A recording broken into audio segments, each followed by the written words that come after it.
ಕರ್ನಾಟಕದಲ್ಲಿ ನಕಲಿ ಮತದಾರರಿಗೆ ಆಪರೇಷನ್ ನಡೆಯೋದು ಫಿಕ್ಸ್. ಕರ್ನಾಟಕದಲ್ಲೂ ಕೂಡ ಶುರುವಾಗಲಿದೆ ಎಸ್ಐಆರ್ ಆಪರೇಷನ್.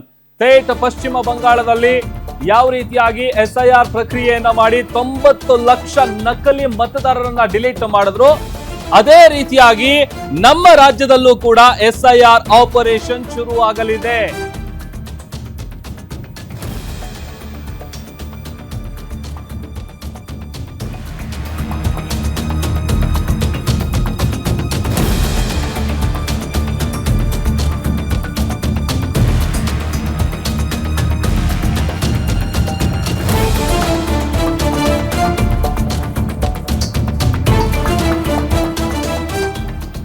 ಕರ್ನಾಟಕದಲ್ಲಿ ನಕಲಿ ಮತದಾರರಿಗೆ ಆಪರೇಷನ್ ಫಿಕ್ಸ್. ಕರ್ನಾಟಕದಲ್ಲೂ ಶುರುವಾಗಲಿದೆ ಎಸ್ಐಆರ್ ಆಪರೇಷನ್.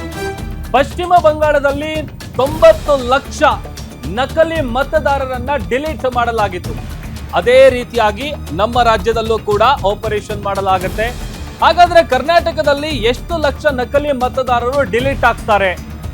ರಾಜ್ಯದ ಮತದಾರರೇ, ನಿಮ್ಮ ದಾಖಲೆಗಳನ್ನ ಸರಿಯಾಗಿಟ್ಕೊಳ್ಳಿ. ಸ್ವಲ್ಪ ಎಡವಟ್ಟಾದ್ರೂ ಕೂಡ ನಿಮಗೆ ವೋಟ್ ಮಾಡುವಂತ ಹಕ್ಕೇ ಇರಲ್ಲ. ಬಿಕಾಸ್ ಒಂದಷ್ಟು ಫೇಕ್ ವೋಟರ್ ಐಡಿಗಳಿರೋದು ಬಹಳಷ್ಟು ಸಂದರ್ಭದಲ್ಲಿ ಆ ಥರದ್ದೆಲ್ಲ ನಾವು ಗಮನಿಸಿದ್ದೀವಿ. ಈಗ ಎಸ್ಐಆರ್ ಮತಪಟ್ಟಿ ಏನಿದೆ, ಮತದಾರರ ಪಟ್ಟಿ, ಅದನ್ನ ಪರಿಷ್ಕರಣೆ ಮಾಡುವಂತಹ ಒಂದು ಪ್ರೊಸೀಜರ್ ಇದು ಎಸ್ಐಆರ್. ಆ ಮೂಲಕ ಹೇಗೆ ಪಶ್ಚಿಮ ಬಂಗಾಳದಲ್ಲಿ ಮಾಡುವಂತಹ ಕೆಲಸ ಆಗಿತ್ತಲ್ಲ ವೆಸ್ಟ್ ಬೆಂಗಾಲಲ್ಲಿ, ಅದೇ ರೀತಿಯಾಗಿ ಇಲ್ಲೂ ಕೂಡ ನಮ್ಮ ರಾಜ್ಯದಲ್ಲೂ ಆ ಒಂದು ನಕಲಿ ವೋಟರ್ ಐಡಿಗಳನ್ನ ಯಾರ್ಯಾರು ಇಟ್ಕೊಂಡಿರ್ತಾರೆ ಅಂಥವರನ್ನ ಮತದಾರರ ಪಟ್ಟಿಯಿಂದ ಡಿಲೀಟ್ ಮಾಡುವಂತ ಕೆಲಸ ಆಗುತ್ತೆ. ಸಹಜವಾಗಿ ನಮ್ಮ ರಾಜ್ಯದಲ್ಲೂ ಕೂಡ ಎಷ್ಟು ಜನ ಇರ್ಬೋದು, ಈ ಥರದ್ದೆಲ್ಲ ಪ್ರಶ್ನೆಗಳಿದೆ. ಆಮೇಲೆ ದಾಖಲೆಗಳೇನಿರುತ್ತೆ, ಬಿಕಾಸ್ ನೀವು ಕೊಡುವಂಥ ಸಬ್ಮಿಟ್ ಮಾಡುವಂಥ ದಾಖಲೆಗಳು ಅಥವಾ ಆ ದಾಖಲೆಗಳೇನಾದರೂ ಸರಿಯಾಗಿಲ್ಲ ಅಂತ ಅಂದರೆ ಸ್ವಲ್ಪ ಹೆಚ್ಚು ಕಡಿಮೆ ಆದರೂ ಎಡವಟ್ಟಾದರೂ ಕೂಡ ಆ ನಂತರ ನಿಮ್ಮ ಹೆಸರನ್ನ ವೋಟರ್ ಐ ಡಿ ಲಿಸ್ಟಿಂದ ತೆಗೆದು ಹಾಕಿದ್ರೆ ಅಲ್ಲಿಗೆ ನಿಮ್ಮ ಹಕ್ಕು ನೀವು ಚಲಾಯಿಸೋದಕ್ಕೆ ಆಗೋದೇ ಇಲ್ಲ. ಅಂದರೆ ನೀವು ವೋಟ್ ಮಾಡುವಂಥಕ್ಕೆ ಯಾವುದೇ ರೀತಿಯಾದಂಥ ಹಕ್ಕಿರಲ್ಲ. ಬಿಕಾಸ್ ಕರ್ನಾಟಕದಲ್ಲಿ ಎಸ್ಐಆರ್ಗೆ ದಿನಾಂಕವನ್ನ ಘೋಷಣೆ ಮಾಡಲಾಗಿದೆ. ಕರ್ನಾಟಕದಲ್ಲೂ ಕೂಡ ಮತದಾರರ ಪಟ್ಟಿ ಪರಿಷ್ಕರಣೆ ಆಗೋದು ಫಿಕ್ಸ್. ಚುನಾವಣಾ ಆಯೋಗ ಇದಕ್ಕೆ ಸಂಬಂಧಪಟ್ಟಂತೆ ದಿನಾಂಕವನ್ನ ಘೋಷಿಸಿದೆ. ಜೂನ್ 30ರಿಂದ ಜುಲೈ 29ರವರೆಗೆ ಕರ್ನಾಟಕದಲ್ಲಿ ಎಸ್ಐಆರ್ ಪ್ರೊಸೀಜರ್ ನಡೆಯುತ್ತೆ. ಅಂದ್ರೆ ಹೆಚ್ಚು ಕಡಿಮೆ 1 ತಿಂಗಳ ಕಾಲ ಈ ಒಂದು ಎಸ್ಐಆರ್ ಪ್ರಕ್ರಿಯೆ ನಡೆಯೋದು. ಮನೆ ಮನೆಗೂ ತೆರಳಿ ಮಾಹಿತಿಯನ್ನ ಪಡೆಯುವಂತಹ ಕೆಲಸ ಆಗತ್ತೆ. ಕರ್ನಾಟಕದಲ್ಲಿ ಪ್ರಸ್ತುತ ಮತದಾರರ ಸಂಖ್ಯೆ ಎಷ್ಟಿದೆ ಅಂತ ಅಂದ್ರೆ 5.55 ಕೋಟಿ. ಮನೆ ಮನೆಗೆ ತೆರಳಿ BLOಗಳು ಮಾಹಿತಿಯನ್ನ ಪಡಿತಾರೆ. ಅದರ ಜೊತೆಗೆ ಕರ್ನಾಟಕದಲ್ಲಿ ಪ್ರಸ್ತುತ ಇರುವಂತಹ ವೋಟರ್ಸ್ನ ಸಂಖ್ಯೆ ಎಷ್ಟಪ್ಪ ಅಂತ ಅಂದ್ರೆ 5.5 ಕೋಟಿ. ಆಗಸ್ಟ್ 5ಕ್ಕೆ ಮತದಾರರ ಕರಡು ಪ್ರತಿ ಏನಿದೆ ಅದು ಪ್ರಕಟನ ಆಯೋಗ ಮಾಡುತ್ತೆ. ಆಗಸ್ಟ್ 5ರಿಂದ ಸೆಪ್ಟೆಂಬರ್ 4ರವರೆಗೆ ಆಕ್ಷೇಪಣೆಗೆ ಟೈಮ್ ಕೊಡುವಂತ ಕೆಲಸ ಆಗುತ್ತೆ, ಕಾಲಾವಕಾಶ ಇರುತ್ತೆ. ಅದಾದ ನಂತರದಲ್ಲಿ ಅಕ್ಟೋಬರ್ 3ರವರೆಗೆ ಆಕ್ಷೇಪಣೆ ಪರಿಶೀಲನೆಗೆ ಕಾಲಾವಕಾಶವನ್ನ ನೀಡಲಾಗಿದೆ. ತದನಂತರ ಅಕ್ಟೋಬರ್ 7ರಂದು ಅಧಿಕೃತವಾದಂತಹ ಅಂತಿಮ ಮತದಾರರ ಪಟ್ಟಿ ಏನಿದೆ ಅದನ್ನ ಬಿಡುಗಡೆ ಮಾಡುವಂತಹ ಕೆಲಸ ಆಗುತ್ತೆ. ಅಲ್ಲಿಗೆ ಈ 1 ತಿಂಗಳ ಕಾಲ ಏನು ಎಸ್ಐಆರ್ ಪ್ರೊಸೀಜರ್ ನಡೆಯುತ್ತಲ್ಲ, ಸೊ ಎಷ್ಟು ಲಕ್ಷ ಮಂದಿ ನಮ್ಮ ರಾಜ್ಯದಲ್ಲೂ ಕೂಡ ಡಿಲೀಟ್ ಆಗ್ತಾರೆ, ಯಾರ್ಯಾರ ಹೆಸರುಗಳನ್ನ ಕೈ ಬಿಡ್ತಾರೆ ಅನ್ನುವಂಥದ್ದು ಕೂಡ ಸದ್ಯ ಇರುವಂತಹ ಪ್ರಶ್ನೆ. ಬಿಕಾಸ್ ಈಗ ಈ 1 ತಿಂಗಳ ಕಾಲ ಡೇಟನ್ನು ಕೂಡ ಅನೌನ್ಸ್ ಮಾಡುವಂಥ ಕೆಲಸ ಆಗಿದೆ. ಕರ್ನಾಟಕದಲ್ಲಿ ಎಸ್ಐಆರ್ಗೆ ದಿನಾಂಕವನ್ನ ಘೋಷಣೆ ಮಾಡಲಾಗಿದೆ ಚುನಾವಣಾ ಆಯೋಗದಿಂದ. ಸೊ ಅಲ್ಲಿಗೆ ಯಾವ ಡೇಟಿಗೆ ಶುರು ಆಗುತ್ತೆ, ಯಾವ ಡೇಟಿಗೆ ಎಂಡ್ ಆಗುತ್ತೆ, ನಂತರದಲ್ಲಿ ಆ ಪ್ರೊಸೀಜರ್ ಹೆಂಗಿರುತ್ತೆ ಅನ್ನುವಂಥದ್ದು ಕೂಡ ಇನ್ ಡೀಟೇಲ್ ನಾವು ಗಮನಿಸ್ತಾ ಇದ್ದೀವಿ. ಬಿಕಾಸ್ ಸಾಕಷ್ಟು ಮಂದಿ ನಕಲಿ ವೋಟರ್ ಐಡಿಗಳನ್ನ ಇಟ್ಕೊಂಡಿದ್ದಾರೆ, ಅಥವಾ ಒಂದೇ ವ್ಯಕ್ತಿಯ ಹೆಸರಲ್ಲಿ 2-3 ವೋಟರ್ ಐಡಿ ಇರುವಂತ ಸಾಕಷ್ಟು ಎಕ್ಸಾಂಪಲ್ಸ್ಗಳು ಕೂಡ ಇದಾವೆ. ಅದನ್ನೆಲ್ಲ ಫಿಲ್ಟರ್ ಮಾಡುವಂತ ನಿಟ್ಟಿನಲ್ಲಿ ಹೆಂಗೆ ಫಿಲ್ಟರ್ ಮಾಡ್ತಾರಲ್ಲ, ಸೊ ಅಲ್ಲಿ ಫಿಲ್ಟರ್ ಮಾಡಿದ್ರೆ ಯಾವ್ದಾವ್ದು ಫೇಕ್ ವೋಟರ್ ಐಡಿಗಳಿರುತ್ತೆ, ಡೂಪ್ಲಿಕೇಟ್ ಇರುತ್ತೆ, ಅಂಥವನ್ನೆಲ್ಲ ಡಿಲೀಟ್ ಮಾಡ್ತಾರೆ. ಸೊ ಎಕ್ಸಾಕ್ಟ್ ಈಗ 5.55 ಕೋಟಿ ಮತದಾರರ ಸಂಖ್ಯೆ ಏನಿದೆಯಲ್ಲ, ಆ ವೋಟರ್ ಸಂಖ್ಯೆ, ಸೊ ಅದು ಎಷ್ಟು ಕಡಿಮೆ ಆಗುತ್ತೆ. ಬಿಕಾಸ್ ಪಶ್ಚಿಮ ಬಂಗಾಳದಲ್ಲಿ ಸಾಕಷ್ಟು ಸದ್ದು ಮಾಡಿತ್ತು ಈ ವಿಚಾರ. ಆಮೇಲೆ ಇನ್ಫ್ಯಾಕ್ಟ್ ಚುನಾವಣೆಯಲ್ಲಿ ಸೋಲೋದಕ್ಕೂ ಕೂಡ SIRನೇ ಕಾರಣ ಅನ್ನುವಂಥ ಆರೋಪಗಳು ಕೂಡ ಅಲ್ಲಿ ಕೇಳಿ ಬಂದಿತ್ತು. ಬಟ್ ಕರ್ನಾಟಕದಲ್ಲಿ ಈಗ ಒಂದು ಟೆನ್ಷನ್ ಅಂತೂ ಸಹಜವಾಗಿ ಕ್ರಿಯೇಟ್ ಆಗಿದೆ, ಶುರುವಾಗಿದೆ. ಸೊ ಅಲ್ಲಿಗೆ 5.55 ಕೋಟಿ ಇದೆಯಲ್ಲ, ಅದು ನಮ್ಮ ರಾಜ್ಯದಲ್ಲಿ ಯಾವ ರೀತಿಯಾಗಿ ಎಫೆಕ್ಟ್ ಆಗುತ್ತೆ ಅನ್ನುವಂಥದ್ದು.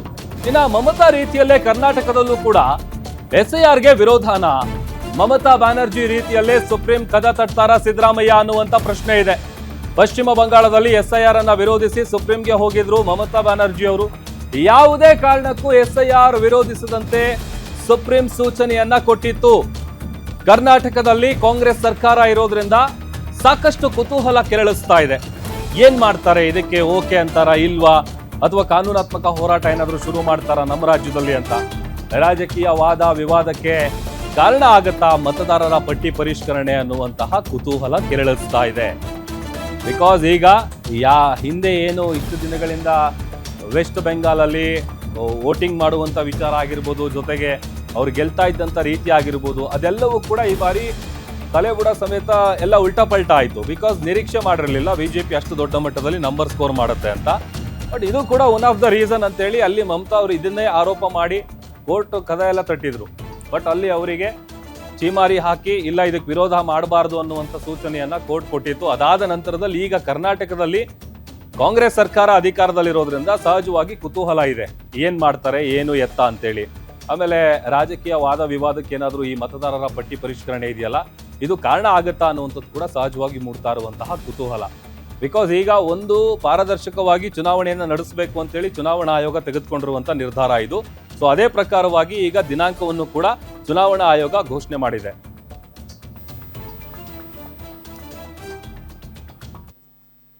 ಈ ಬಗ್ಗೆ ಮತ್ತಷ್ಟು ಡೀಟೇಲ್ಸ್ ಅನ್ನ ಕೊಡ್ತಾರೆ ನಮ್ಮ political reporter Durgesh Nayak, live join ಆಗ್ತಾ ಇದ್ದಾರೆ. ದುರ್ಗೇಶ್, SIR ಅನ್ನುವಂತ ವಿಚಾರ ಸಾಕಷ್ಟು ಚರ್ಚೆಗಳಿಗೆ, ಸಾಕಷ್ಟು ವಿಚಾರಗಳಿಗೆ ಚರ್ಚೆ ಆಗ್ತಾ ಇತ್ತು. ಈಗ ಕರ್ನಾಟಕದಲ್ಲೂ ಕೂಡ SIR ಪ್ರಕ್ರಿಯೆ ಆರಂಭ ಆಗುತ್ತೆ, ಅದಕ್ಕೆ ಡೇಟ್ ಎಲ್ಲ ಅನೌನ್ಸ್ ಆಗಿದೆ. ಸಹಜವಾಗಿ ಕಾಂಗ್ರೆಸ್ ಸರ್ಕಾರ ಅಧಿಕಾರದಲ್ಲಿರೋದ್ರಿಂದ ಇದಕ್ಕೆ ಏನಾದ್ರೂ ವಿರೋಧ ಮಾಡ್ಬೋದಾ, ಏನ್ ಕತೆ ಅಂತ?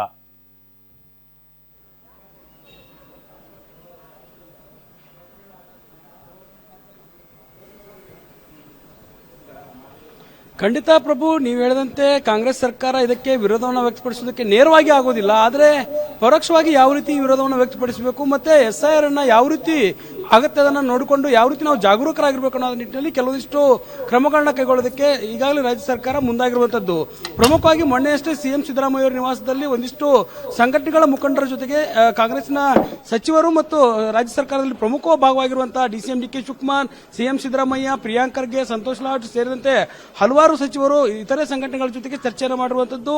ಏನು SIR ವಿರೋಧಿ ಸಂಘಟನೆಗಳಿದ್ದಾವೆ ಅವುಗಳ ಜೊತೆಗೆ ಚರ್ಚೆನ ಮಾಡಿ ಮುಂದಿನ ದಿನಗಳಲ್ಲಿ SIR ಜಾರಿ ಆಗಬೇಕಾದ್ರೆ ಅದರ ಸಾಧಕ ಬಾಧಕಗಳು ಯಾವ ರೀತಿ ಇರುತ್ತೆ, ಮತ್ತೆ ಈ ಹಿಂದೆ ಅಂದ್ರೆ ಏನು ಈಗಾಗಲೇ 16 ರಾಜ್ಯಗಳಲ್ಲಿ SIR ಆಗಿರುವಂತದ್ದು, ಮತದಾರರ ಪರಿಷ್ಕರಣಾ ಪಟ್ಟಿಯನ್ನು ಬಂದು ಬಿಡುಗಡೆ ಮಾಡಿರುವಂತದ್ದು. ಬಿಹಾರದಲ್ಲಿ ಕೂಡ ದೊಡ್ಡ ಮಟ್ಟದಲ್ಲಿ ಬಿಜೆಪಿ ಗೆಲುವನ್ನು ಸಾಧಿಸಿತ್ತು. ಅದಾದ ಬಳಿಕ ವೆಸ್ಟ್ ಬೆಂಗಾಲದಲ್ಲೂ ಕೂಡ ದೊಡ್ಡ ಮಟ್ಟದಲ್ಲಿ ಬಿಜೆಪಿ ಗೆಲುವು ಸಾಧಿಸಿದೆ. ಹೀಗಾಗಿ ಅಲರ್ಟ್ ಆಗಿರುವಂತಹ ರಾಜ್ಯ ಸರ್ಕಾರ ಈ ನಿಟ್ಟಿನಲ್ಲಿ ಕೆಪಿಸಿಸಿಯ ಮೂಲಕ ಒಂದಿಷ್ಟು ಏನು ಮತದಾರರನ್ನ ಪಟ್ಟಿ ಪರಿಷ್ಕರಣೆ ಮಾಡೋದಕ್ಕೂ ಕೂಡ ಪ್ಲಾನ್ ಅನ್ನು ಮಾಡಿಕೊಂಡಿದೆ. BLA 1 BLA 2ಗಳ ಮೂಲಕ ಮತದಾರ ಪರಿಷ್ಕರಣಾ ಪಟ್ಟಿಯನ್ನು ಸಿದ್ಧ ಮಾಡಿಕೊಂಡು ಕೇಂದ್ರ ಸರ್ಕಾರ ಚುನಾವಣಾ ಆಯೋಗ ನಡೆಸಿರುವಂತಹ ಈ ಒಂದು SIRಗೆ ಯಾವ ರೀತಿ ವ್ಯತ್ಯಾಸ ಆಗುತ್ತೆ ಅನ್ನೋ ನಿಟ್ಟಿನಲ್ಲೂ ಕೂಡ ಆ ಒಂದು ವರದಿಯನ್ನು ಇಟ್ಕೊಂಡು ಮುಂದಿನ ದಿನಗಳಲ್ಲಿ ಕಾನೂನು ಹೋರಾಟಕ್ಕೂ ಕೂಡ ಈಗಾಗಲೇ ಪ್ಲಾನ್ ಅನ್ನ ಮಾಡಿಕೊಂಡಿರುವಂತದ್ದು. ಹೀಗಾಗಿ ಸದ್ಯ ಏನು ಜೂನ್ 30ರಿಂದ ಏನು ಆರಂಭ ಆಗ್ತಾ ಇದೆ ಈ SIR, ಈ ಜುಲೈ 29ರವರೆಗೆ ಒಂದು ತಿಂಗಳ ಕಾಲ SIR ರಾಜ್ಯದಲ್ಲಿ ಜಾರಿ ಆಗ್ತಾ ಇದೆ. 5,55,00,000 ಜನರನ್ನ ಒಂದು ತಿಂಗಳಲ್ಲಿ ಈ ಮತದಾರರ ಪಟ್ಟಿ ಪರಿಷ್ಕರಣೆಗೆ ಒಳಪಡಿಸಲಾಗುತ್ತೆ. ಅದಾದ ಬಳಿಕ 2 ತಿಂಗಳ ಕಾಲ ಅಂದ್ರೆ ಆಗಸ್ಟ್ ನಿಂದ ಒಂದು ಸೆಪ್ಟೆಂಬರ್ ವರೆಗೂ ಕೂಡ ಆ ಒಂದು ಆಕ್ಷೇಪಣೆಗೆ ಅವಕಾಶವನ್ನು ಮಾಡಿಕೊಟ್ಟಿದೆ. ಜೊತೆಗೆ ಆಕ್ಷೇಪಣೆ ಪರಿಶೀಲನೆಗೆ ಒಂದು ಕೂಡ ಅವಕಾಶವನ್ನ ಅಕ್ಟೋಬರ್ 3ರವರೆಗೂ ಕೂಡ ನಿಗದಿಪಡಿಸಲಾಗಿದೆ. ಹೀಗಾಗಿ ಈ ಒಂದು 5 ತಿಂಗಳ ಅವಧಿಯಲ್ಲಿ SIR ಪ್ರಕ್ರಿಯೆ ಎಲ್ಲವೂ ಕೂಡ ಮುಗಿದು ಹೋಗುತ್ತೆ. ಅದಾದ ಬಳಿಕ ಕೆಪಿಸಿಸಿಯಿಂದ ನಡೆಯುವಂತಹ ಒಂದು ಮತದಾರ ಪಟ್ಟಿ ಪರಿಷ್ಕರಣೆ ಮತ್ತು SIR ನಡೆಸಿರುವಂತಹ ಪರಿಷ್ಕರಣೆಗೆ ಯಾವ ರೀತಿ ವ್ಯತ್ಯಾಸ ಇದೆ, ಇದರಲ್ಲಿ ಏನಾದರೂ ವ್ಯತ್ಯಾಸ ಇದ್ರೆ ಮುಂದಿನ ಕಾನೂನು ಹೋರಾಟವನ್ನು ಹೇಗೆ ಮಾಡಬೇಕು ಅನ್ನೋ ನಿಟ್ಟಿನಲ್ಲಿ ಕಾಂಗ್ರೆಸ್ ಸರ್ಕಾರ ವಿರೋಧ ವ್ಯಕ್ತಪಡಿಸೋದಕ್ಕೆ ಮುಂದಾಗ್ತಾ ಇದೆ. ಒಂದು ಕಡೆ ಸುಪ್ರೀಂ ಕೋರ್ಟ್ ಇದಕ್ಕೆ ವಿರೋಧ ವ್ಯಕ್ತಪಡಿಸಬಾರದು ಅನ್ನುವಂತಹ ಒಂದು ಸೂಚನೆಯನ್ನ ಪಶ್ಚಿಮ ಬಂಗಾಳದ ವಿಚಾರದಲ್ಲಿ ಕೊಟ್ಟಿರೋದ್ರಿಂದ ಕಾಂಗ್ರೆಸ್ ಸರ್ಕಾರ ಇದೀಗ ಅಲರ್ಟ್ ಆಗಿರುವಂತದ್ದು. CM Siddaramaiah, DCM DK Shivakumar SIR ವಿಚಾರಕ್ಕೆ ಸಂಬಂಧಪಟ್ಟಂತೆ ಸಾಲು ಸಭೆಗಳನ್ನ ಮಾಡಿರುವಂತದ್ದು. ಯಾಕಂದ್ರೆ ಪಕ್ಷದಡಿ ಮಾಡುವಂತಹ ಕೆಲಸ ಮತ್ತು ರಾಜ್ಯ ಸರ್ಕಾರ ಇದಕ್ಕೆ ವಿರೋಧವನ್ನು ವ್ಯಕ್ತಪಡಿಸೋದಕ್ಕೆ ಆಗದೇ ಇರುವ ರೀತಿಯಲ್ಲಿ ಈಗ ಒಂದಿಷ್ಟು ನಿರ್ಧಾರಗಳನ್ನು ಮಾಡಿದ್ದಾರೆ.